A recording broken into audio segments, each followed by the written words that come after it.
Warning. We're about to butcher the German language. So if you sprechen the Deutsch, I apologize. But Merry Christmas. Jingle bells, schwischen farts am Schnee. Durch den Weiben Winterwald, über the Gefroren, singen hey.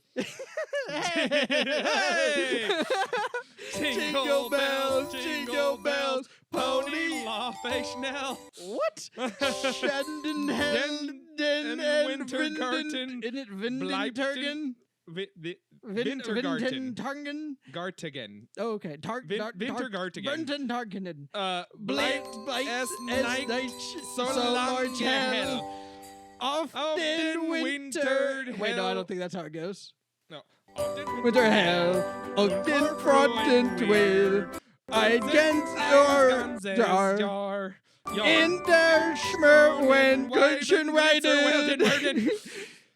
Kinderstraßen und I would been flocking, falling in the Dann mein Stein, dein Handbein, Pony aus Stein, hey. Jingle bells, shine and fight, I shine.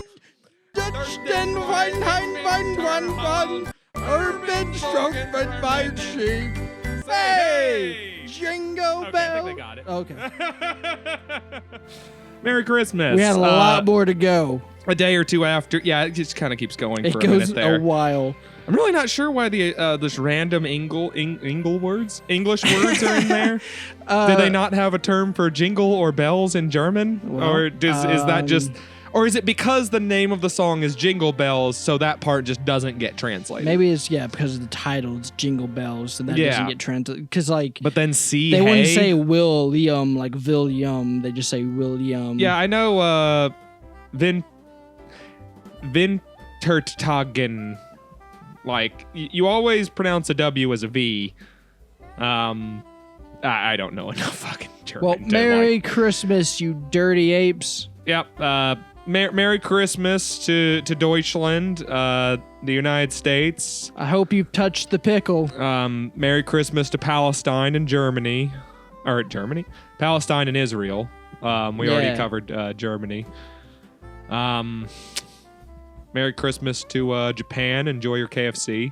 Yeah, the big KFC day in Japan right now. Mm-hmm. I don't know what Jamaicans do on Christmas, but Merry Christmas, Jamaica. They Jamaican don't you with dare say opening that. the gifts. What? they Jamaican with the gift opening. You could have tried harder on that. I could have put a better one. It's okay. We'll keep trying. We'll workshop it. Yeah, we'll workshop it. Santa's workshop it. Ooh, hey. Really hope we got the timing on this right. We're making all the Christmas episodes on the right episode, not the episode after the fact. That's what the editing's for. Yeah. This is Christmas on a Thursday or a Monday this year? You know what? It is. I think it's on a Thursday actually. A Tuesday, Wednesday. It's on a Wednesday. So this is the day after Christmas. Well, that's what editing's for. Patrick can play this one.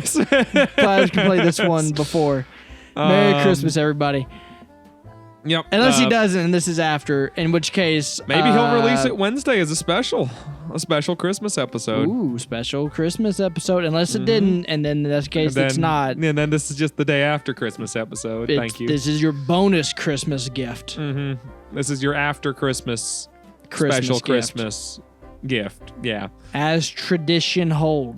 We are a part of any good traditional Christmas. Our Christmas tradition on the AnythingCast. Mm-hmm. Unfortunately, Patrick can't be here.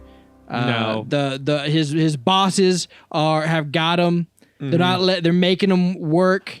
He's currently fighting Krampus in hell on behalf of his bosses. It's the other demons he signed a pact with. I told him not to do it.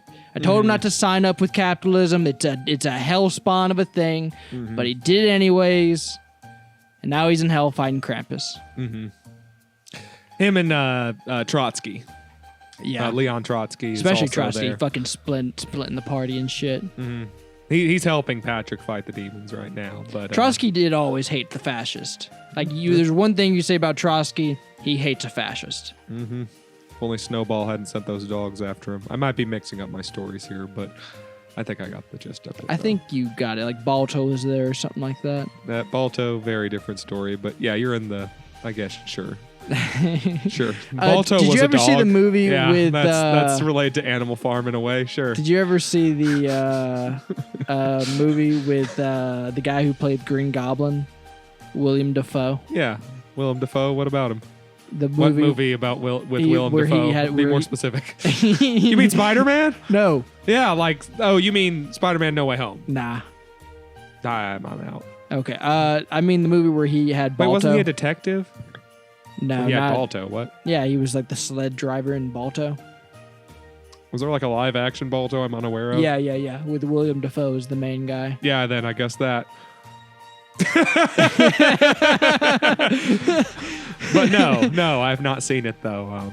It looks pretty good. I need to watch it sometime. It seems fairly recent. Yeah. Seems odd that they would still be doing the whole Balto thing. What, you don't think that's an inspirational story? No, I think it's a misleading story because he wasn't the one who went past the finish line, and he was one of like 7 lead sled dogs of amongst like 40 sled dogs of amongst like 7 teams of sledders that all got it there. He got the most publicity. Yeah, he did. Though some argue very undeservedly, as there was another dog that actually went the longest span of time and did what would otherwise not be expected of a dog in that area. Didn't they take that dog story and just put Balto's name on top of it? They did to a large extent. Like they gave it the Forrest Gump treatment, basically. The not quite Disney movie, because I don't think that's a Disney movie. I think that's one of those. No, it's like a fake documentary type. Off the side, I was talking about the cartoon one. Oh, with the talking Russian goose. Is that not a Disney movie? No, I think it's like a Bluth or a DreamWorks or something. No way, it isn't. It's got to be a Don Bluth movie. Actually. I think it is a Don Bluth. I think you're right. I think it is a Don Bluth movie. It's late Don Bluth. Yeah, the quality is not the same as early Don Bluth. This is long after Land Before Time and Fievel This stuff. is like bankrupt Don Bluth. This is after Fievel goes west. I mean, like literally going bankrupt Don Bluth. Like yep. I'm pretty sure he went bankrupt at some point. I think he's still doing good now, though. He recovered. That's good. He's a very talented creator, though, so I can see that. Makes sense. Yeah, I mean, his animation is wildly He's talented. one of the few independent creators that not only did, but even could challenge Disney. Oh, yeah. He's got to be dead now, though, right? He was old when I was a child. I remember the Nostalgia Critic interviewing him in 2012, 2014. Yeah, but that's 10. I know, that was 10 years ago. 10 plus, and yeah, he was pretty old, but I don't know if he was at death's door old. Well, Editor Patrick, let us know if he's dead or not. Rest in wherever you're currently chilling and/or heaven, Don Bluth. But you're gonna be in heaven eventually, unless we find out a whole bunch of stuff later. Since so many children's entertainers these days, well. But hey, none of that information exists right now, so... Merry Christmas! Merry Christmas! And I hope that we never find out that you were a pedophile. Or that you actually weren't a pedophile while I'm at it. Because if you were a pedophile and I just never found out about it, that's probably still bad. It's probably still bad. Some guy ran 7 marathons in 7 days on 7 continents. Big guy? No. Cool. It started in Antarctica. What a weird place to start. It went to Cape Town, South Africa. I guess it would make sense to start in Antarctica, though, because, when is the next marathon in Antarctica starting? I mean, they don't run those all the time, And it then went to Perth, Australia. Good old Perth. And then had 2 marathons in Istanbul, Turkey. That was both the European and Asian continent. I feel like it's maybe cheating a little bit. I mean, it depends. If one was on the Asian line and they crossed the line over to the European side. I feel like this is too technical. I feel like you gotta definitely be one in Europe, like Germany, France. Yeah, I feel like Romania. Central Europe and then China. Yeah. Like that's Asia. Maybe even do 3. I'll count India as Asia too. I'm fine with that. I would honestly think maybe even do 3, like one in the like India, Middle East area, and like one in East Asia, and then one in Western Europe. 7 marathons in 7 days is hard enough. We need to let's maybe just keep it down to one country. We'll have a broad spectrum of countries. You're gonna be the one to put it down as you did one in every continent, but you double down in Eurasia. Look, I'm just saying it seems a little too technical. Like. Oh no, I'm agreeing with you on this one. That like it feels a little. I just don't think like we should add more marathons to the guy. Is all I'm trying to say. Not necessarily add more, but we should definitely space it back out. Like no, you can't do the Asian and the European one in Turkey. Yeah, I agree with that. That's cheating. Like you gotta be like somewhere in Europe, somewhere definitely in Asia. Yeah, and like it can be Turkey could be like, but Turkey only counts as one. Yeah, like Turkey's been as Greek as it always has been Persian. Like it's been back and forth for years and years and years. There's always been a lot. It's because it's on the fucking line. Look, Turkey can be either one or the other, but it can only be one. You can't do Turkey twice. Is all I'm saying. Mm-hmm. Then it went to Cartagena, Colombia. Cartagena, Colombia. Mm-hmm. Which he said that one was the hardest one. But the guy apparently had lived like way north, so like he was used to the cold, but not so much to the humid heat. It was fine in Turkey?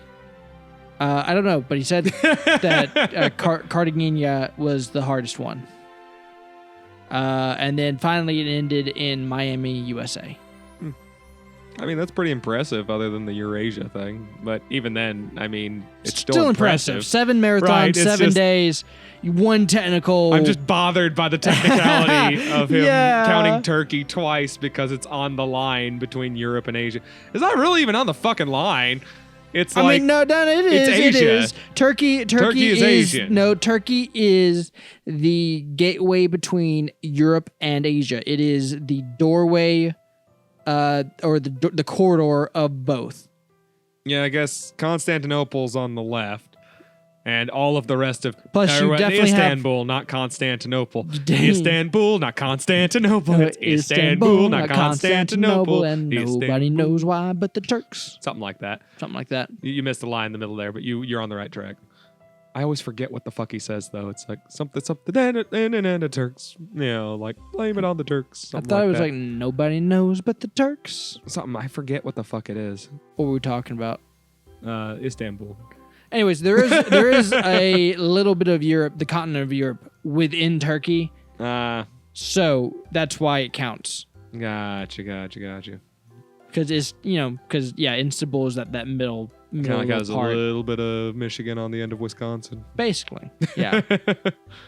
Like that bit of Michigan is like the bit of Turkey that's in Europe. I wonder, like, how much his legs must have been hurting. When do you think his legs stopped? Like, just what? Okay. At which marathon do you think the pain receptors in his legs just stopped? When did it just go numb? Do you think? I'm thinking maybe 3rd or 4th marathon. How long were these? Like, what was the distance? 7K? I mean, I don't know. They're marathons. So what's like a normal marathon? 20 miles? I don't know, man. Hold on. Do you mind looking it up? I'm about dead here. 26.2 miles. I was pretty close. 42K. I was pretty close. 42.2K. But all official marathons have to be this distance. Okay. Well, there you go. So I wonder if that's like the distance between the town of Marathon and like Athens or whatever. Actually, no way his legs ever got used to it because like he had to fly to each continent, except for Turkey. Yeah, it was 7 days and 7 marathons, 7 continents, right? Yeah, except for Turkey. Which we're both really hung up on. where he got, I guess, 2 days technically to rest, more or less in the same place. Yeah, didn't really have to travel nearly as much. No, so that probably did a lot for him. Yeah. Okay, actually, what would you rather? Would you, if you're doing this, would you rather be able to sleep more or less in the same place twice in a row, or do you want would you rather have like the freshness of the travel legs, I guess? I don't. You know what I'm saying? Do you get what I'm saying? Yeah, like I don't feel like there's a whole lot about like plane travel that's going to prevent me from like being a good runner the next day. But then at the same time, I'm just like, fucking airport. Yeah, like, but I almost feel like a good rest getting would on be a plane worse. and then like I don't know. Because if I'm ready for the air the jet lag and all that shit, you know, like if I'm mentally prepared for it, I almost feel like if I get like a luxury day in between that, it's gonna fuck up all of that. I mean, I guess that depends on like your body and like your normal like routines and stuff like that. Like, I mean, because you're supposed to rest in between workouts. And like a lot of workout gurus will even tell you, you know, when you're starting like a strict workout routine, you know, one thing you need to put in that schedule is a day where you don't fucking work out. Yeah. You know, because they're like, you need to give your muscles time to like rest. At least one day a week. Mm-hmm. So guess what? What? Did you watch Nope. One Piece, the live action? I saw the first episode. I thought it was all right. Well, you'll be happy to know season 2 has finished filming. Oh, good. Good for them. And yeah, I'm pretty excited. I liked the live action pretty all right. It was pretty okay. My wife liked it all right, but there was one key problem that made me not really like jump to like playing it again next time we were, you know, hanging out in bed together. Oh yeah? And she did not like Luffy. Ooh. And I was just like, oof. Not a fan of Luffy. I was like, one, I get that because Luffy is a bit much. And two, doesn't translate as well live action.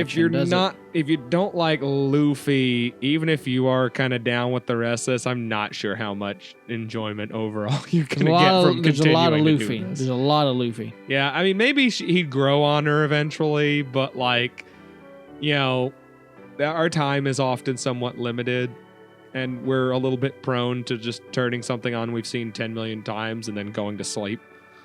You know, instead of actually actively participating in watching a show because we're always so fucking busy. You know what I like to do when if I don't have to wake up to an alarm? I like to just like throw on like YouTube videos that go on for like hours about nonsense, basically like the 100,000 year history of the Star Wars Republican governmental history. Yeah, I do stuff like that sometimes. You know, and my wife prefers sitcoms, but I'll listen to multi-hour long YouTube documentaries.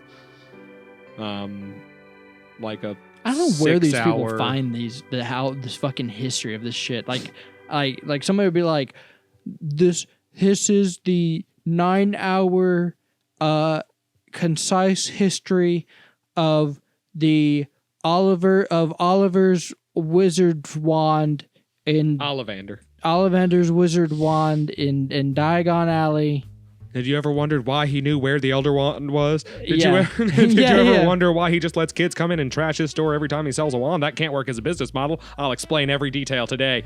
Yeah, and like they'll go over into the like next 9 hours. Yeah, and they'll go into the most deep cutting lore shit, and you're like, where did you find? And then like you'll go like read. The first mention of Ollivander comes with his great grandfather in 1654. It's just where is this? I've read all 7 books. I know. Where is this? And the biggest bullshit part of it is like you'll go back like I've done this. You'll go back, you'll look, and you're like, oh goddamn, there it is, right there. There's the mention right there. As great as and like what the bullshit part about it, where they get you, is one sentence is they in a 700-page book. Yes, they extrapolate a lot. Yeah, I mean, depending on the person, generally they will use surrounding context to make that make sense. Like every other instance of someone talking about like wand makers and saying, therefore his grandfather in XXX year must have been doing XXX, which at that time they were using wands made with blank, blank, and blank. You know. And effectively the book is the sentence in the book was like and Ollivander looked at the portrait of his grandfather, sighed, and said he was the best wand maker of his day. That's the only time that character's mentioned in all 7 books, mind you. Fucking yeah. I don't know. I like to watch this dude on YouTube called like the Deep Geek or something like that, and like he just talks about the deepest lore cuts in Lord of the Rings. It just makes me want to read and fucking love Lord of the Rings, but goddamn do I hate trying to read Lord of the Rings. It's just Lord of the Rings is okay. So boring. It's fine. I definitely don't think I'm ever really going to pick up the Silmarillion because I got through Lord of the Rings just fine. I just can't read this, man. Yeah, I don't know what it is. I just cannot get through it all. I will say this, definitely a good decision on Peter Jackson's part to split the narrative back and forth constantly in Two Towers, because in the books, that's just one story and then another. That's like they're not happening. I mean, they are happening concurrently in the timeline, but you read the entire story of Aragorn, Legolas, and Gimli, and then you read the entire story of Frodo and Sam and the Goblin Gollum. It's one and then the other. It's That's not crazy. You're not bouncing back and forth like in time. You finish, Helm's Deep.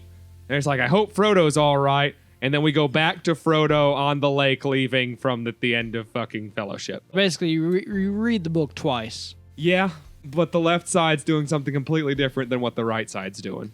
Oof. So it is still the same story. None of these characters are interacting either. So that just sounds exhausting. Like, imagine... Because they're not in the same place. Imagine fucking, you're like... But a character that you met Gimli, or heard about in one... then you see him in the other. Like, there is something interesting about it, because you'll remember they'll come across, like, Faramir later or something like that, and he's like, I actually did see a hobbit, and he did have the ring. Like, he's like, yeah, I like, literally almost lost my goddamn mind and, like, wanted to, like, murder him and steal it, but, like, I was like, that's probably the evil magic ring, so I managed to kind of let that slide. But I wasn't so sure about the gremlin that they left with. That, and we did kind of part while being ambushed by the Nazgul, so don't take this all as good news. Like, I'm not entirely sure that they're safe, but I do know they were alive not too long ago. It's crazy. So then you get to actually read that after you hear that story, which is neat. What's crazy about the Nazgul to me, actually, is they do not dog the shit out of Frodo and them as much as they dog the shit out of Bilbo and his group. They goddamn interesting chase the fuck out of Bilbo and his group. Do they? Interesting. The orcs or whatever in it. Oh, you got some of your terminology mixed up there, sir. Do I? Yes. The Nazgul are the ring wraiths. That's their actual name. Oh. They never pursued Bilbo. Not once. Okay, well, fair enough. They weren't sicked until Bilbo. What I'm trying to say is the orcs do not try to pursue Frodo and them nearly as bad as they do fucking Bilbo and them. Yeah, but to be fair, that one was a bit more of a crazy heist kind of situation where, like, the reason it was like the Battle of Five Armies is because, like, all but two of those armies basically had, like, their own agendas when they showed up that day. Nobody there was there on, like, the same side until, like, lines got drawn in the sand after the fact. I've never really understood what exactly the split is between what counts as the 5 different armies, because there was humans, there was elves, there was orcs, and then there were dwarves. You might think for a second. That's 4. Humans, elves, dwarves, orcs. Well, right. you're forgetting the Sauron men. The Sauron men? Yeah. You mean orcs? That's it's usually the men Sauron uses. Nazgul weren't there. The Eagles showed up. Was that the Do fifth the Eagles army? count as a 5th army? Well, they are technically. Technically, the orcs sentient. also had a group of wargs with them. The Well, the messed up hyena wolves. The Eagles are sentient. Are the wargs sentient? It's not clear. The Eagles are definitely sentient. The Eagles have a society. Yeah, the Eagles can talk. Yeah. They don't in Lord of the Rings because they didn't need to. Gandalf has a full conversation. He's friends with them. With one. Yeah, that's why they help him. Which, to be fair, Gandalf is also essentially an actual angel. Yeah. So is Saruman. But much like in the Bible, that's not an instant you're a good guy coin, so to speak. It's true. You know, you can, in fact, fuck up as an angel. Which, hey, does that mean that angels were also given free will? Or is it due to the fact that they can't do stuff like that, and if they do that, mean that they don't have free will? Well, or is this a possibility thing? Is free will based on the fact that you can or can't do it, or the fact that you will or will not be punished for doing it? Because last time I checked, we can still be punished for making the wrong decisions. So, do angels just also have free will? I suppose you would assume they would, right? But you would also assume that they wouldn't, because I thought that was special about us. We have the capacity for good and evil, and we have free will, and we will be judged based on our use of it. Yes? I mean, I don't know. Like, the Bible's full of contradictions. What do you want from me?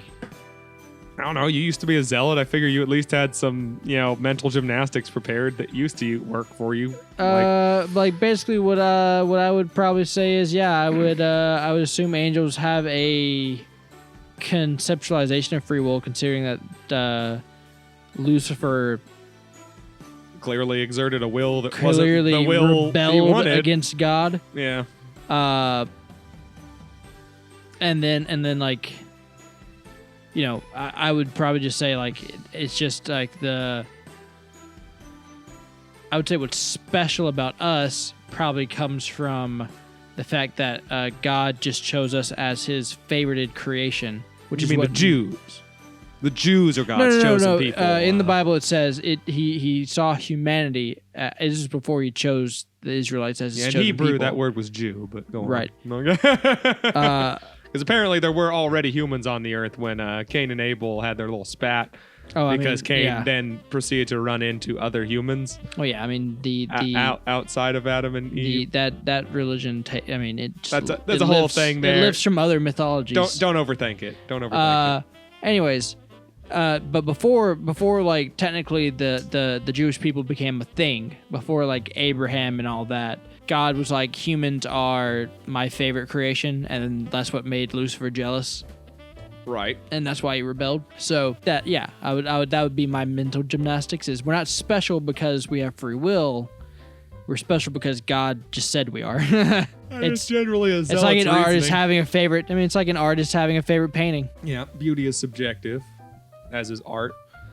I mean, that's fine. I consider a lot of things that 99% of the world would consider garbage. I would say they're still technically art. Anything's art. Something if you say it's art doesn't mean it's like special and amazing. It just means that it's art. Yeah, exactly. I mean, like art can be me super gluing 2 popsicle sticks to my cheeks and being, I'm discarded popsicle man. Yeah, that's art. Yeah. It's not good art. Yeah. I could modify that a little to make it funnier, and it could be like passable art, but sure. like that is art. Yeah, like bad. I mean, from my understanding of art history, as soon as around, I can't remember the guy's name, but around as soon as we had spare time and an imagination, art happened. Well, around World War I is when we recognized that art can be more or less anything. Mm-hmm. Because like I cannot remember the guy's name. But basically what he did and what was the revolutionary thing that he did was after the First World War, basically he picked up a muddy shovel, and he said, this is art. And what the muddy shovel represented was all the fucking trenches and mud and the war and all that. And of course, like, he got pushed back. All the up and tight artists were like, that's not art, that's just a muddy shovel. And they're both right, because it is art, and that art is a muddy shovel, and it is incredibly lazy. And there's not a lot... Like, I'll tell you, a less lazy version of the exact same thing would be a painting of a soldier with a 1,000-yard stare leaning over his muddy shovel. Another good one. No action, no guns in the combat. All you can see is, like, dirt walls around him. Maybe you can't even see his eyes. Maybe he's just looking down to the side. And the most prominent part of the picture is his muddy shovel. And you could do that a million different ways and it be, quote unquote, more artistic. But the base of a muddy shovel being an artistic representation of trench warfare in general, it works. But by itself, just a literal shovel covered in dirt that you like put on a pedestal in like an art museum, yeah, that's modern art, like, super glue a Campbell's can to a white canvas, lazy. Yes, like... probably one of his most well-known pieces was he took a urinal. Oh, yeah. And signed a different famous artist's name to it and then gave it to a museum. And because it was signed by this famous artist, the museum took it and displayed it. Mm-hmm. And one of the reasons I like that particular piece actually is I think it tells how high art has piss for brains. Pretty much that, yeah. Where like, and I mean, and that's another really good way of showing anything is art. This was considered art because somebody famous supposedly did it. That's why the fine art world is populated by art that seems to range from absolute dog shit, sometimes literally on a canvas, all the way over to like, well, this is good art, but why are these being put on the same multi-trillion-dollar pedestal? Because fine art has nothing to do with art, everything to do with money laundering. Yeah. Like the fine art world is there for money laundering. Nothing more, nothing less. If you want to find good work as an artist, it's not going to be in painting. It's in fine porn art. Commission. If you want to make quick money as an artist, if you want to make a lot of money, it's in porn commission. Variable, but it's definitely the easiest to break into. Though there is a certain barrier of entry depending on like how you look, but if you're willing to look hard enough, there's a fetish for that. That's true. So speaking of money laundering, 2 big hacks. First one, hackers can jailbreak digital license plates and make other people pay their tolls and tickets. So if you're getting digital license plates, look out. You can be hacked.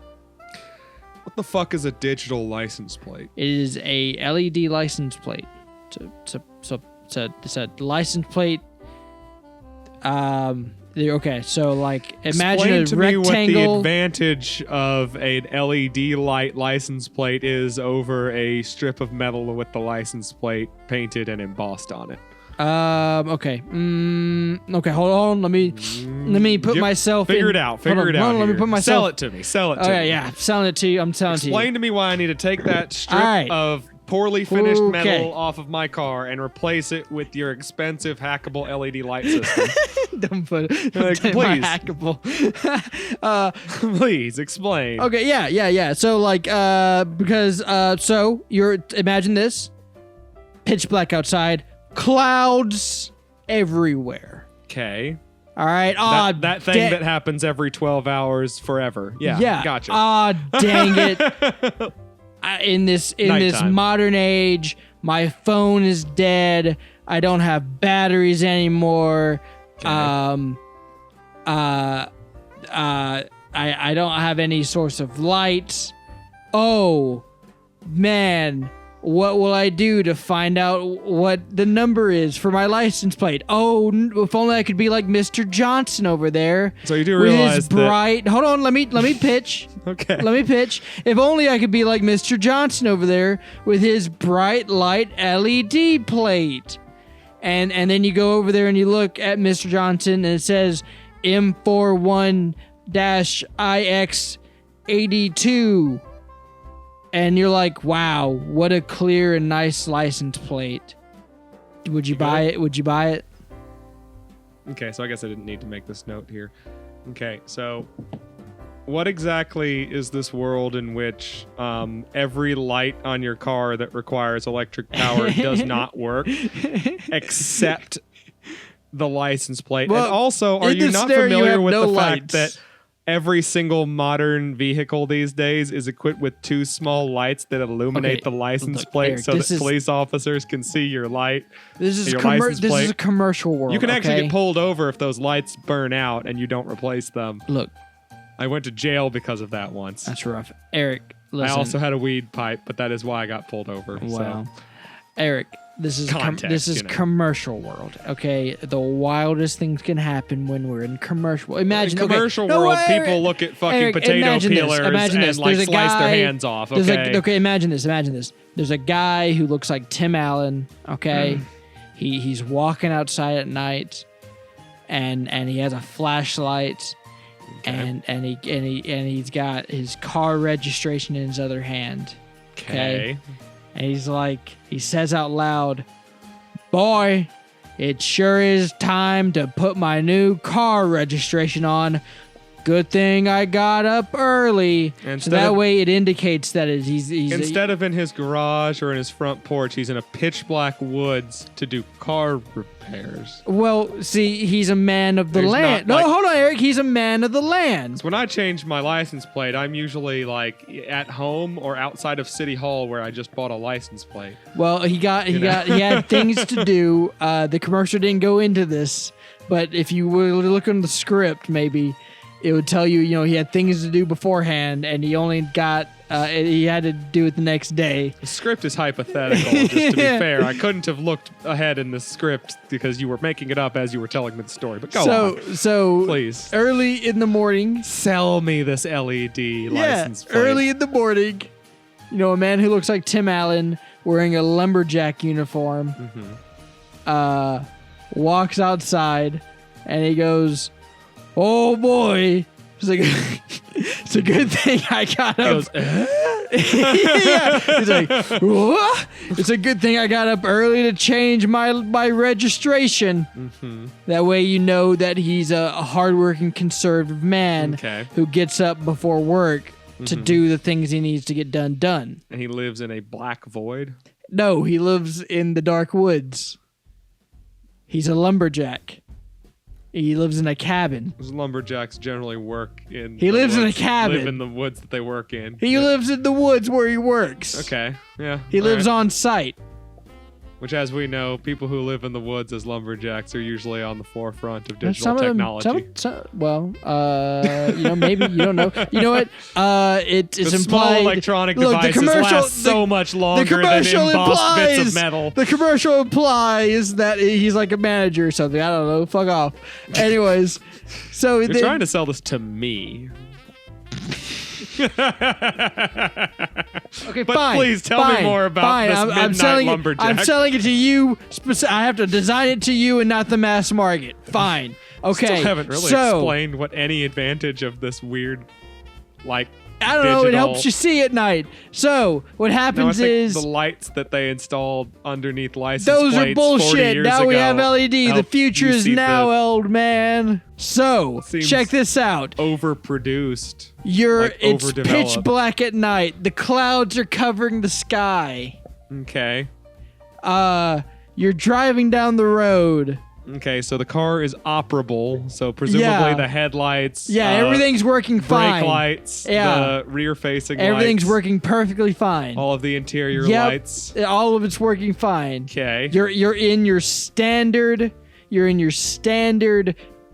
dog transportation vehicle. And the advantage of having my license plate displayed with a laser light show instead of a strip of metal is... So, the commercial plays. You're going down the road. Suddenly, your subject must be a maypole because Will just keeps dancing and dancing around and around the subject. Your car continue, though, starts please. breaking down. Your car starts breaking down. Oh no, it's your battery. Ah, man. Too bad the battery is what supplies electricity, and therefore I no longer have a license plate. And now the cops are pissed off at me because they think I'm driving an unregistered car because my battery went out and now my license plate disappeared into the ether because it was dependent on my car having electricity flowing through it or not. Which I have had a car, by the way, that would continue to run even if the battery went dead as long as the engine was still on. That car was perfectly legal to drive with its metal license plate so long as I did not take the key out. Okay. Last pitch. Okay. Saves on fuel. How? Okay. In what way? I see you have a lot of questions. Plugging Whoa. the existence of my license plate into my battery, that's a lot of questions, would objectively cost more energy. Now you're throwing statements at me. Why? How and why would that save me fuel costs of any kind? Airflow. What is the metal license plate up against the flat metal exterior of my car have to do with the airflow? The LED license plate has a curve in the glass, and that provides air. It cuts through the air, which helps with the fuel economy. Whereas in a metal license plate catches the blunt of the air because it's flat, right?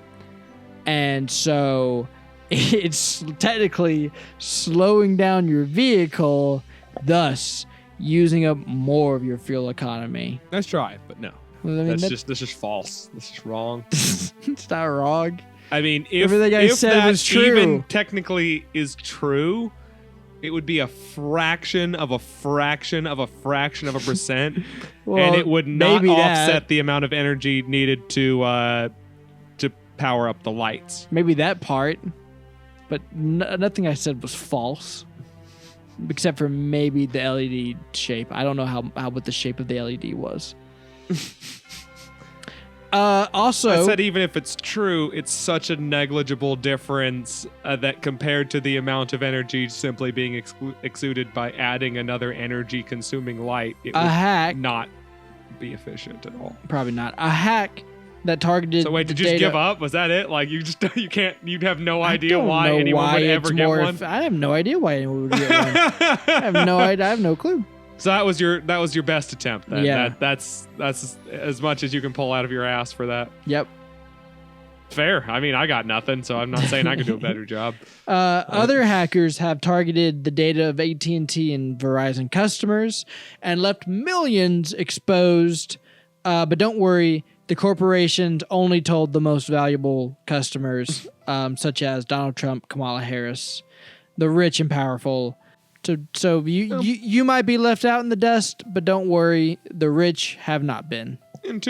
In one small amount of, devil's advocate, in all fairness, whatever phrase you want to use. If someone sees that picture of Paco's dick in my phone tomorrow, it's not going to change the world that much. If someone gets the password to the red button, it's a little different. I would prioritize, despite me personally not being big fans of. Prioritize? Not arguing. Leaving everyone out to dry? Yeah, I mean, not telling the rest of us, fuck you. Starting with them, well, yeah, of course. Poland is having school children take mandatory firearm lessons. Good. Yeah, I'm okay with that. Yeah. The world's fucked, man. It's dangerous. Have you seen all these drones over New Jersey? I haven't seen them directly because the footage was shitty, but yes, I've heard about them. And all I have to say is this. I know. I can't see anything, even though we keep flying over New Jersey. I'm not sure why anyone's really going to New Jersey on purpose, so... I haven't seen anything. We've been flying over New Jersey all for the last few days, and I haven't seen shit. I've seen people look up at us, but I haven't seen any drones. We'll figure it out, I guess. It started like a few days after we showed up here, so they gotta be somewhere around. Like, we're bound to see one. I want to catch one.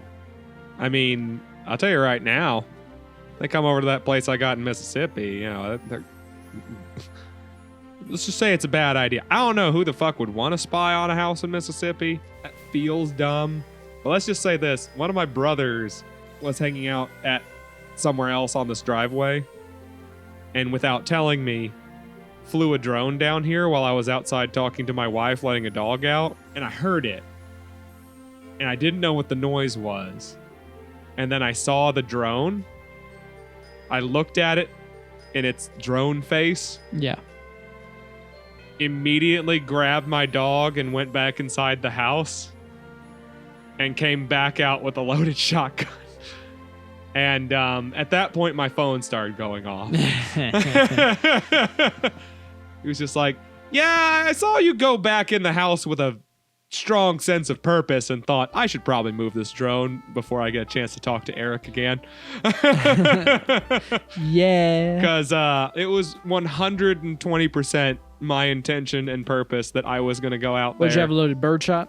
Yes, birdshot and single-aught buckshot, double barrel.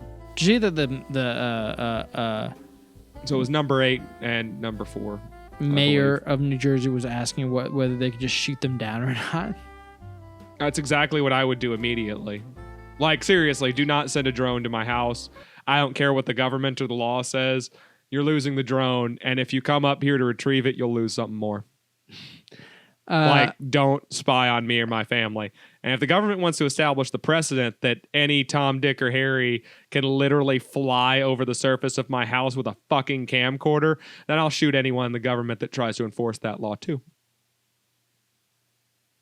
So, in Kenya, they discovered plastic-eating insects. Cool. That gives hope to the African plastic pollution crisis, apparently. Mm-hmm. My only... fuck the rest of the world. Just those third world motherfuckers who ain't producing jack shit. Those are the real plastic problems. Let's forget Russia, China, the United States, UK, France, Germany. My only issue with the article was that I don't think the bugs are like getting rid of plastic. I think they're just making microplastic. Because the bugs still have to poop. Well, that doesn't mean that they're necessarily making microplastic. Well, even if they are, if they're producing like half as much microplastic as that plastic would generally turn back into, it is still a better solution than letting it just exist forever. Because it's not super duper environmentally helpful for it to just sit around. If there's a way that these insects can break down part of it, that's still better than none of it. I guess so. Now, that's, a bit of a negative Nancy look at it, but I have not heard anyone suggest any kind of solution to the plastic problem that has any legs, so. You know a lot about Johnny Somali, right? A fair bit, yeah. Did you see that his South Korean situation got so much worse? Yeah, his trial got pushed back to fucking February or March, I want to say. Did you see that they took his streaming? Yeah, so that means he has no job. Yeah. No one's going to hire him. He's about to... he can't leave the country. And it's illegal for him to leave the country because he's pending criminal court. He's about to spend a winter homeless... in South Korea. Effectively, what Fuck around and find out. Yeah, no, for real. Effectively, what South Korea did was a really roundabout, and it is not quite this. I'm going to say something really harsh.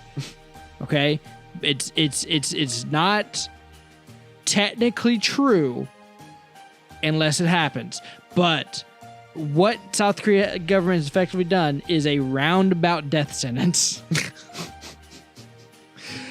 I wouldn't call it that, but they did give this man he has no way to earn money. A first-class ticket to a bad time. Dude, so just think. Okay, so South Korea already, it can get to be one of the coldest places, not on Earth, I guess, but it can get pretty cold there. It can get, it snows a lot. I've seen snow there. Yeah, I've seen some pretty intense winter gear on, the South Koreans. Yeah, and North so Koreans look a little chilly up there sometimes. We know that Johnny Somalia is hated in South Korea. There's no way his face isn't known by everybody. Yeah, he's pretty well known. I mean, people who are a little less terminally online like you and me, I think he's burned his but bridge with the South Korean populace. I don't think they're going to help him. Anyone who knows who he is in I almost said South Carolina. In South Korea... Well, actually both. Anyone who knows who Johnny Somali is in South Carolina or South Korea doesn't like him. No, they're not going to help him. Awareness of Johnny Somali is hate for Johnny Somali. Yeah, I don't think anyone there is going to help him. So, I believe he exists entirely based on people's want to watch someone implode. Yeah, so when he effectively runs out of money in the capitalistic hellscape that already is South Korea...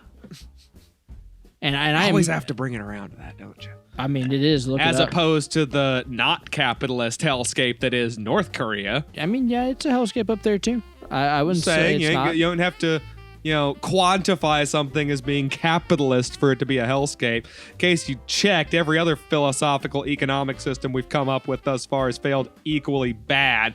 Just capitalism still makes money. Hey, man. So fuck maybe you. At North least Korea, capitalism at least fucking North Korea works could in maybe the could one be better. thing it said it was gonna do. Yeah, make oppress fucking everybody. money. And oppress everybody. But hey, maybe the North Koreans would be doing better if we literally didn't embargo everything to them. Maybe they should stop being assholes to everybody. Maybe they wouldn't be assholes if we literally would let them breathe once in a while. Chicken before the egg argument here, man. You're right. I mean, so I don't know. And honestly, I wasn't there. Eh. I wasn't there in 1945. I wasn't there in 1950. I wasn't there in Korea. I wasn't there in Vietnam. I'm not there now. I wasn't there in the USSR, and neither of us are there now. Yeah, so I can't definitively say. The best thing I can say is I don't necessarily believe the American propaganda. I don't necessarily believe this North Korean propaganda. There's no fucking way it's a fucking utopia, but there's a decent chance that it's not like the constant hellscape that we make it out to be, too. Yeah. There's a chance most of the time, kind of like here in America, where we can bitch endlessly about how shitty shit our country does all the time. But is that really what you're thinking about every time you go to the fridge to get a fucking sandwich? Yeah. And no, it's not. Yeah. And we can play the game of whataboutism all day. Exactly. North Korea starves their citizens. America literally used their prison population as slaves. We can whataboutism all fucking day. It's a good thing no one starved to death in the United States since North Korea was a thing. It's a good thing 12 million, or no, it was 9 million people, according to the UN, don't starve every day in fucking America. Or some how many shit of those like that. are, children under the age of 18 and then also children under the age of 10? Just to put that out Not every day, there. every year more or less. I think it's like 9. Oh, I'm sure someone in the United States is starving to death every day. Oh, yeah, no doubt. The numbers are But yeah, anyways, Johnny Somalia is going to have to survive a winter in South Korea with no money. Yeah, which is hilarious. And I effectively think that's essentially a death sentence. I mean, karma's a bitch. I'm not sympathetic. Don't get me wrong. I'm about as sympathetic to Johnny as I am the United Healthcare CEO. Johnny went over there trying to exploit the people of Korea, and I am not sympathetic to that at all. And the United try to Healthcare exploit CEO people. did exploit the people of America. So I'm not sympathetic to him either. Yeah, sucks for your family, dude. I don't know that you were like a monster. You might have been like a super nice dude at home. What are you talking about, Brian Thompson? Yeah, it doesn't change the fact that your nice, normal Hitler was life. a vegetarian. Yeah, they love German Shepherds. So, you know what I mean? I generally think someone being a dog lover is a positive trait, but who doesn't like the trains to arrive on time? Hey, okay, not everybody who fucking likes for trains to arrive on time is a fucking Nazi. Yeah. And that's why that word doesn't fucking mean anything anymore. Because everyone to any trait that ever applied to Hitler, if it can be applied to someone you dislike, means they're a Nazi. It's like, that person eats food. Fucking Nazi. Would you want to die while taking a shit? We're way over time. Probably just want to die in my sleep or something, to be honest. Would you accept dying while taking a shit?